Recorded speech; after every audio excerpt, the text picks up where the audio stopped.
On today's show, Jalen Green, the bright spot for the Houston Rockets against the Cleveland Cavaliers, dropping a 30-piece scoring at all three levels. But then, unfortunately, Kevin Porter Jr., why did we see him reverting back to some poor, bad habits in this game against his former team? And how was Alperen Sengun able to turn himself around in this game after having a really, really bad first half and then kind of finding his rhythm there in the second half? We're going to unpack all of that and more coming up right here at Locked On Rockets. This is Mission Control, Houston. Ignition sequence start. The Houston Rockets select Jalen Green, Alperen Sengun, and Jabari Smith Jr. T-minus 15 seconds. Guidance is internal. Every time I step on that floor, I'm coming. Hey, Houston fans, I am so happy. You're getting somebody who's going to come in with a chip on their shoulder, somebody who's going to come in and compete from day one. 6, 5, 4, 3, 2, 1.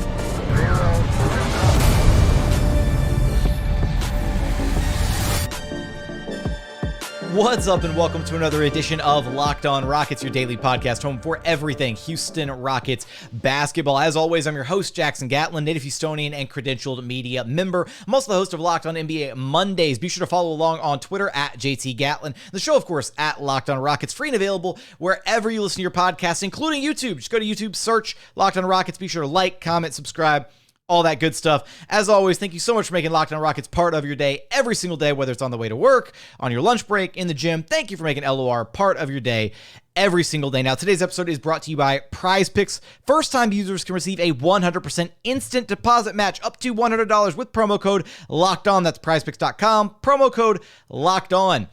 Today, we're going to be talking about the Rockets' 108-91 loss against the Cleveland Cavaliers, a game that was actually sort of competitive, surprisingly so at points in this game before things like completely came off the rails there in the fourth quarter. Cleveland battening down the hatches and actually getting back to their defensive ways, really shutting down the Rockets in that fourth quarter, holding them to just 11 points scored in the final frame. But a lot to unpack from this game. Jalen Green had a monster night. That was great to see. KJ Martin continues to do solid things in the starting lineup. Bit of a rough night for Kevin Porter Jr. and Alperen Sengun. We're going to unpack why those guys struggled in this game. Jabari Smith Jr. also not the best night, although I think the process was really good with what he had to do on the court. And then Tari Eason off the Rockets bench continues to be impactful. But let's start with your Locked On Rockets player of the game, and that's Jalen Green, who had yet another 30-piece. It's becoming a regular, consistent thing for Jalen Green. First off, it was nice to see him actually be good on the road because Jalen has struggled so much this season on the road. Like, the home road splits for Jalen are just brutal this year. So that's kind of the next piece of the puzzle for him, right, is figuring out how he can be consistently good on the road. But he really put together a solid game in this one. Got off to a hot start, and he finished with 30 points on 10 of 17 shooting. Had 5 of 11 from long distance, 5 of 6 at the charity stripe. Only 1 rebound for Jalen. I'd like to see him be a little bit more active on the glass. The Rockets as a team really struggled at times, kind of closing out defensive possessions strong. They gave up 13 offensive rebounds to the Cavaliers in this game. And the Rockets are a team that usually out-rebounds their opponents, right? That's usually been the one like feather in the cap for this Rockets team this year, because they don't do much else really, really well, but they do usually out-rebound their opponents. They were actually minus 5 on the glass in this game. The Cavaliers had 41 rebounds to 36 by the Rockets. But Jalen Green in this one felt like he was, a really well-rounded scoring threat in this game for Jalen Green, right? Getting it done at all three levels. The three ball was falling. He was scoring in the mid-range. He was scoring at the rim a little bit. Just kind of getting it done from everywhere on the floor. And look, I'll be completely honest. Coming into this game, after the beatdown that the Rockets got against the Grizzlies in the game on Friday, I came into this game and I was like, look, okay, expectations very low. It wound up being competitive. We'll talk about a little bit of the game flow and where the Rockets kind of made their run and what went wrong in segment 2. But I came to this game just hoping and praying that, well, I didn't pray. I should have done a pray for Victor, but Pray for Victor. Separate from the Wembanyama prayer.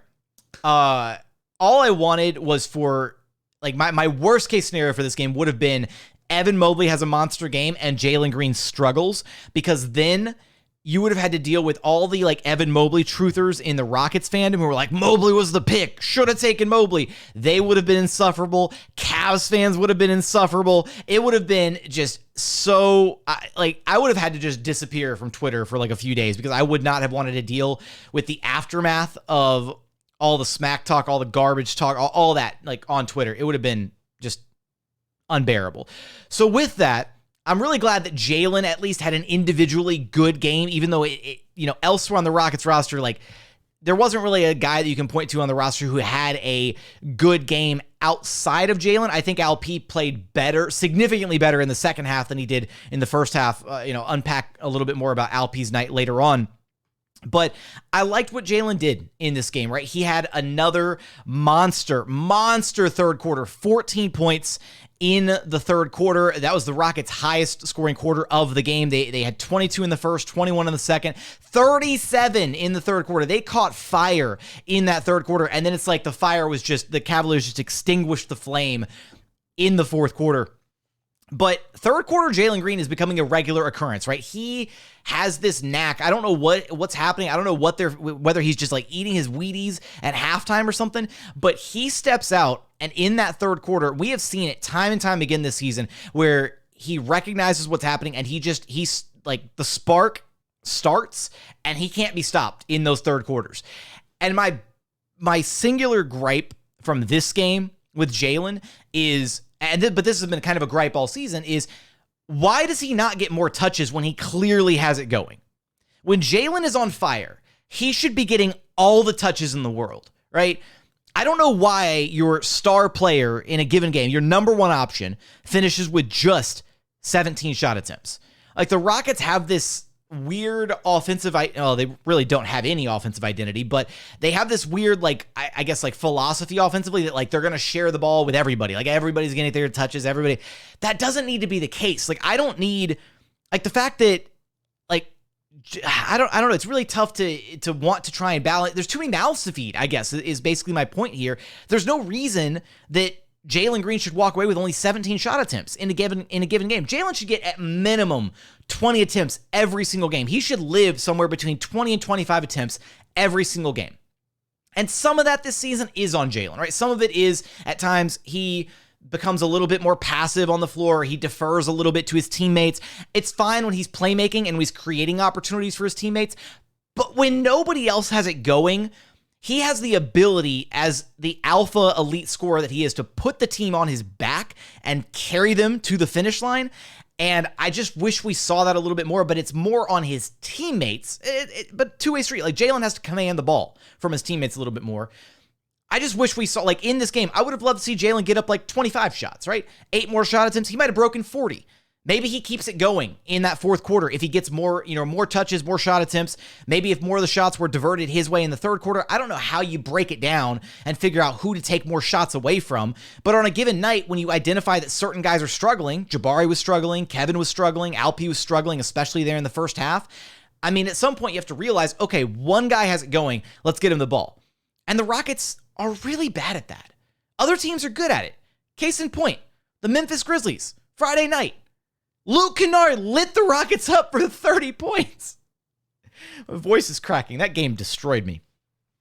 Luke Kennard torched the Rockets for 30 points on 10 of 11 from long distance because they kept getting him the basketball. It ain't that hard. You feed the hot hand, and the Rockets have Jalen Green on a scorcher, and yet they go through multiple possessions, in the second half where Jalen doesn't even sniff the basketball. Like, somebody help me make it make sense, because I'm losing it over here. I'm losing it. But I really enjoyed Jalen's game. It was nice to have him, to see him have a strong game opposite Evan Mobley, who did, because, those two will forever be linked in their NBA careers. People are always going to be comparing those two guys. Evan Mobley had an incredibly strong game as well. 19 points, 7 boards, 5 assists, 1 steal, 3 blocks, 8 of 12 shooting. Evan Mobley was phenomenal in this game. Mobley played great, but it was great to see Jalen have a good game and just not have that really awful scenario where like Mobley looks awesome and Jalen struggles, because then again, like so many different parts of the Rockets fandom and then the Cavs, like it would have been insufferable. So I'm happy Jalen had a good game. It's good to see him put together a well-rounded, all-around game on the road. And again, it's always nice to see it happen against one of his draft mate, peers in an Evan Mobley, right? Whenever he plays against Mobley, Cade, Scotty, like all of them. I feel like Jalen also kind of gets up for these matches a little bit more, which is always fun to see. So coming up, I want to unpack a little bit more from this game, what went right for the Rockets in this one, how they responded in the third quarter, a big third quarter for this Rockets team, and then why things petered out there so awfully in the fourth quarter. We're going to get there in just one moment, but first, today's episode is brought to you by Prize Picks. Next game, how about Jalen Green to score more than 26.5 points? What about Alperen Sengun to have more than 8.5 rebounds? How about Kevin Porter Jr. to have less than 7.5 assists? Or what about Jabari Smith Jr. to have less than 3.5 three-pointers made? So what is Prize Picks? It's daily fantasy sports, but how does it work? Basically, you pick 2 to 6 players. If they score more or less than their Prize Pick projection, you can win up to 25 times back on your money on any entry that you submit. There's no competing against other people. It's just you versus the projections available. Prize Picks offers projections on any sport that you watch. That's NBA, NFL, MLB, NHL, PGA. They've got you covered for everything. Entries can be made in 60 seconds or less. It's that simple. They're safe. They offer fast withdrawals. Currently operational in over 30 states and Canada. So download the PrizePicks app or go to prizepicks.com to sign up and play daily fantasy sports. First-time users can receive a 100% instant deposit match up to $100 with promo code LOCKEDON. If you deposit $100, PrizePicks will give you $100. If you deposit $50, PrizePicks will give you $50. So don't forget to enter promo code LOCKEDON at sign up for an instant deposit match up to $100. And continuing on here at Locked On Rockets, your daily podcast home for everything Houston Rockets basketball. Let's talk a little bit about the game flow in this one as the Rockets take the 108-91 loss against the Cavaliers. This game was actually, the Rockets wound up making this a much more competitive game than I thought they would, right? They had the big third quarter, the huge run at the end of the third quarter. They were able to cut this game to 5-point deficit going into the fourth quarter, but then the Cavaliers locked things down in the fourth quarter. We'll get to that in a second. But the Rockets were down 17 at halftime of this game, right? They were down by as many as 20 in this game. It was not a pretty affair whatsoever. They came out of the gate. Cavaliers looked really good in the first quarter, 33-22 first quarter, 27-21 second quarter, again, 17-point deficit at halftime. A big part of that was because Jalen was the only guy that had anything going positive in the first half. Jabari looked like he was sort of on pace for a good game early in I think at one point he was 3 of 6 shooting, if memory serves, or 3 of 5. And you were like, okay, cool. Jabari's on pace for a good game. And then he finished the game 4 of 13. Now, I didn't hate any of the shots that Jabari took. I actually liked most of them, except for there were a couple shots against Evan Mobley. It was really weird because Jabari drained his first jumper over Evan Mobley, and it was kind of peek your eyebrows up, wow, Jabari just hit a jumper over Mobley. That's not exactly easy to do. Cool. Let's see more of that. And then each time he tried thereafter, it got progressively worse. The second time he tried to shoot over Mobley, he just missed it. And then the third time was a forced turnaround fadeaway shot that Mobley might have even gotten a fingertip on the ball. It was just a bad shot. But for the most part, I actually liked a majority of the shots that Jabari took in this game. In fact, he had one where he was at the top of the key, just outside the semicircle. So right inside the 3-point line, literally long 2 distance. And he had the ball. He was kind of waiting for some Rockets off-ball action, kind of looking to see if somebody was going to come over for a handoff, whatever. And nothing materialized. So then he took a quick rhythm dribble and then just elevated right there on the spot and drained, was a 20-foot jumper. I love that shot for Jabari. I love that in a rhythm look for him. I'd rather him be a little bit closer to the rim when he does it. Get him maybe more in a comfort spot, maybe get his back to the basket, that kind of thing. He has to get better at sealing guys off. There have been moments where the Rockets have tried to get him the basketball. This, not in this game specifically, but in general, where the Rockets have tried to get him the ball, on a quick post-up opportunity.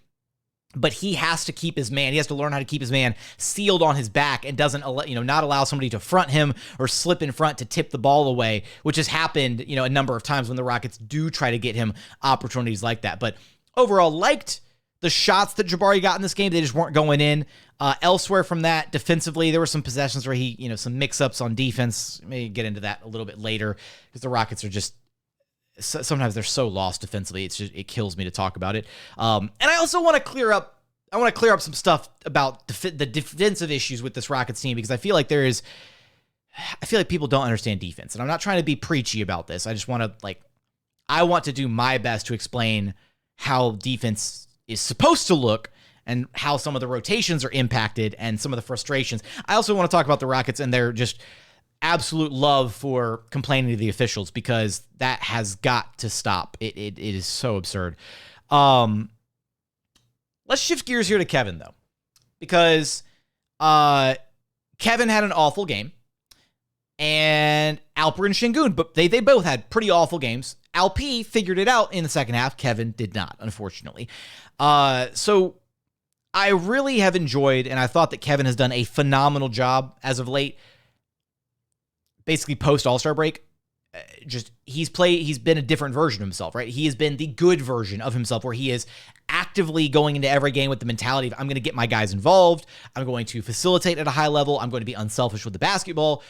I am going to look to get other guys the ball, right? He has been almost like a pass first mentality post All-Star break.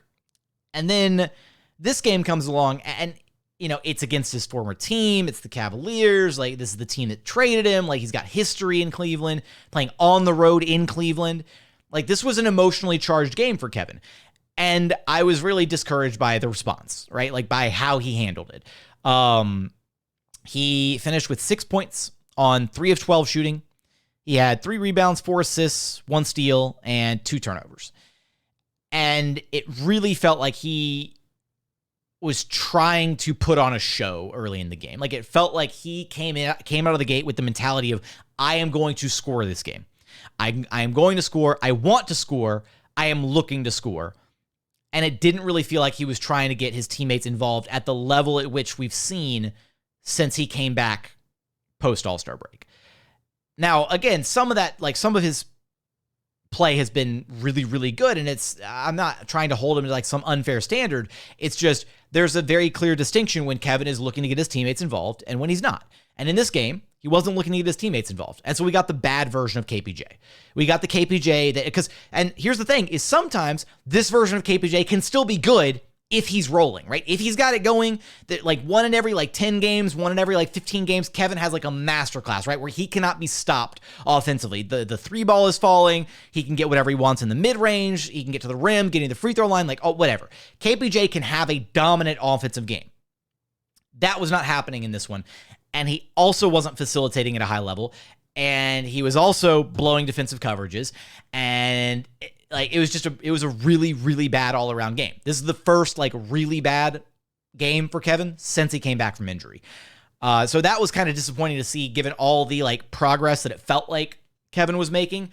And again, at times with him, it feels like it's just 1 step forward, 2 steps back, right? Where it's just like, cool. He's awesome all these games. And it very much is a mentality thing with Kevin, right? It's how he approaches the game. If he approaches the game with a score-first mentality, then this is what happens unless he's got it going. And even if he's got it going, cool, maybe he has it going, but then nobody's setting up the other guys on the roster. Like, right, if you're going to be the point guard, if you're going to be the head honcho, if you want to be the point guard of this Rockets team, you cannot abandon your role as the primary facilitator for this group of guys. You can't.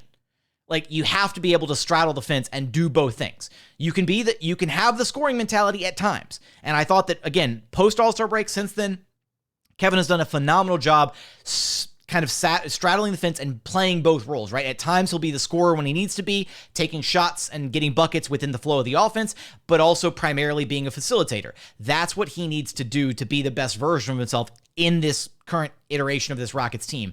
And this was not that in this game against the Cavaliers. So coming up, do you want to talk about Alperen Sengun, how he struggled and was just...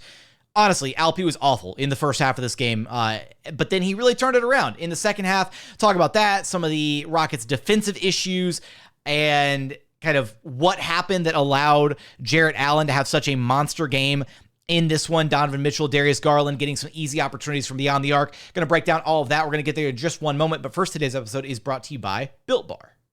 The Built March Madness bracket is here. We know you have a favorite bar or puff flavor, and now's your time to make it count. Go to BuiltMarchMadness.com to vote for your favorites. You know that I'm going to be voting for the Coconut Brownie Chunk. It is the GOAT Built Bar flavor. That's the one that's my favorite. That's the one I'm going to be voting for. You need to go vote for your flavor. Support your flavor. Support your bar or puff over at BuiltMarchMadness.com. And when you vote for your favorite bar or puff, you'll be entered into a drawing where 50 lucky Locked On listeners will get a free box of Built Bar. But not only that, one lucky Locked On listener will win a 12-month subscription to Built to have the Built Bar's best flavors and puffs delivered monthly straight to your door. You've got to try Built Bar, the best protein bar on the market. Seriously, they're so amazing, you don't even think they're good for you, right? They're basically candy bars that are jam-packed with protein. They're all high in protein, low in sugar, covered in 100% real chocolate. That's right, real chocolate. So run to BuiltMarchMadness.com right now to vote for your favorite bar or puff and pick up a box while you're there. You can vote every day in March, so hop in and support your pick. And final segment here at Locked On Rockets, your daily podcast home for everything Houston Rockets basketball. Now, let's take a look at Alperen Sengun, who really was off in this game in the first half. So Alpi finished the night with 14 points, 8 rebounds, 4 assists, 1 block. Was 6 of 12 from the floor. In the first half, he was 2 of 8, and it was a bad 2 of 8. Like, I mean, all out of sorts. Couldn't find a rhythm. Looked really sloppy with the basketball when he did get it, and a big part of that is I think it's twofold. One, I do think that Alpi struggles with lengthy defenders. Not necessarily like bigger body defenders. I really think lengthy guys are like Alpi's kryptonite, right? So Jarrett Allen is not necessarily Jarrett Allen doesn't have like a lot of weight to throw around, right? Like he's a big dude, but he's not like Jokic or Embiid big. Like I honestly feel like Alpi actually handles himself fairly well, as well as one could hope, like against Jokic and Embiid, despite being 6'9", 6'10", a bit undersized compared to those guys. But I feel like his main kryptonite is like lengthy guys who can play over the top of him. And that's exactly what we saw happen in this game.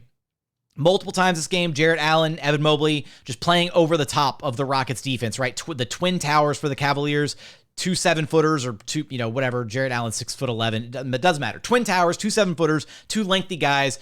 And they kind of had their way with the Rockets, they were stopping them defensively. They were, really funneling everything. I mean, the entire Cavs defensive scheme is to funnel everything into that back line of Mobley and Allen, and they just shut everything down in the paint. And then on top of that, offensively, I mean, both of those guys were tearing it up on the offensive glass. Evan Mobley walked away with 3 offensive rebounds. Jarrett Allen walked away with 6 offensive rebounds. Jarrett Allen on the night, 24 and 14. Evan Mobley, 19 and 7. Now here's the issue. Some of that is Sengun. Some of that Sengun struggled against those guys, right? But then a big chunk of that is those guys did some significant damage when Sengun was off the floor. But even more than that, here's the problem with the Rockets defense. Nobody understands how to rotate. Nobody understands how to do the little thing. And I'm saying this is for Jalen, for Jabari, for KJ, for Kevin. And this is even for Alpi. There were definitely moments where Alpi broke down and made the wrong move or couldn't secure a defensive rebound, whatever. Sure. But Alpi is not the sole reason why Jarrett Allen went off for 24 points and 14 rebounds. Because here's what happens. You run a pick and roll. And again, so not Rockets once again running drop coverage with Sengun playing against Donovan Mitchell and Darius Garland. Darius Garland only shot 1 of 4 from deep. Donovan Mitchell a little bit better, 4 of 9, but there were opportunities, right, like crazy for those guys to kind of get whatever they wanted with Sengun playing in that drop coverage scheme. So here's what happens is you're defending a pick and roll, and if Alpi goes to contest either the roll man or goes to contest the ball handler who gets a shot up at the rim in a pick and roll situation, right? Somebody has to put a body on Alpi's man.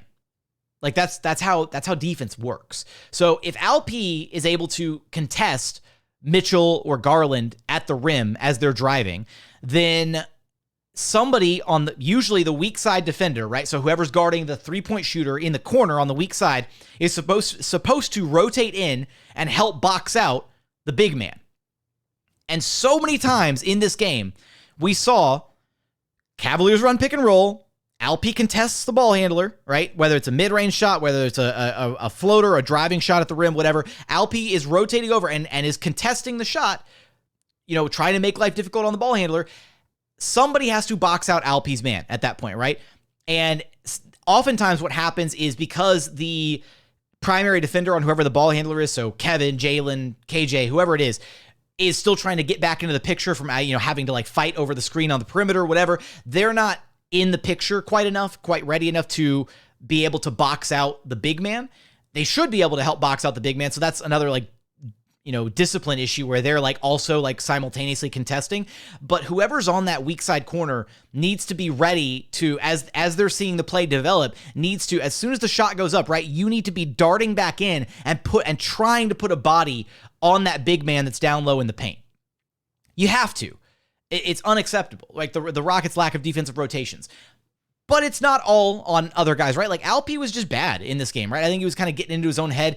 And this segues into my issue with the Rockets as a team. And you know what? I'm not even going to say as a team. As a triumvirate.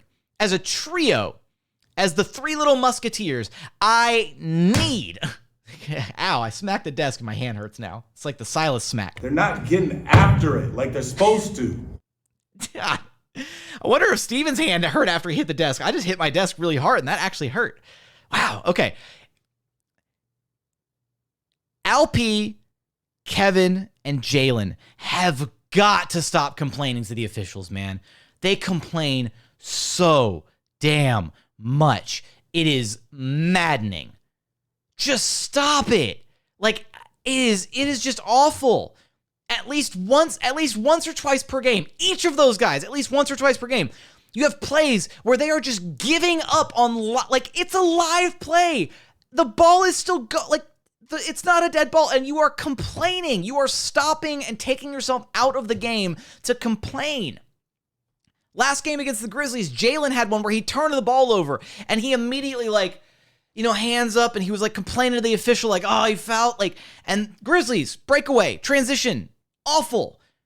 In this game, Alp had a possession where he goes up, and he thought he got fouled, and he's, looking at the refs, and he's doing his, I didn't get a foul. Down on the other end, Jarrett Allen is running, sprinting full court, gets down on the other end, and is below the basket in great position for an offensive rebound as the shot is going up. Alp's still not even back in the picture. And KJ Martin had to try and box out. KJ Martin had to foul Jarrett Allen because he couldn't, it's Jarrett Allen, right? He had no chance, right? Is foul him or he's going to get an easy putback opportunity for two. This was early in the game. And then later in the game, there was a possession where Kevin thought he got fouled. Live ball play in the second half. Kevin thought he got fouled, and he hunches over and he hands on his knees is looking at the official come on, man, middle of the play. Alp recovered the missed shot and got the offensive rebound and went up and scored it, got an and one opportunity, bricked the free throw because Alp's free throw shooting has been as of late. But I need those three guys to be better. And that is a maturity problem, and that is an accountability problem from the coaching staff. I bench them. The next time you see one of those guys blow a defensive assignment because they're complaining to the ref, pull them. I don't even care. Pull Jalen out of the game, pull Kevin out of the game, pull Alp out of the game. It is beyond ridiculous at this point that the coaching staff, that the adults in the room, right? Silas, Lucas, Hollins, whoever, that they cannot get these guys to understand, hey, it's Steven's job, it's our job, whatever. We will complain to the refs for you. You need to stop, right? The Rockets get in their own heads way too often. And I get it. It sucks. If you get fouled, there was a play where Jalen got absolutely mobbed, fouled 3 times on one possession on a drive to the rim. That sucks. That feels really bad, right? You get hit on the shoulder, you get your arm grabbed, slapped, whatever, and you're not getting a whistle. Yes, it sucks. Stop compounding the issue by complaining about it. Play through it. That's all I'm asking them to do, right? Because complaining about it's not going to resolve anything.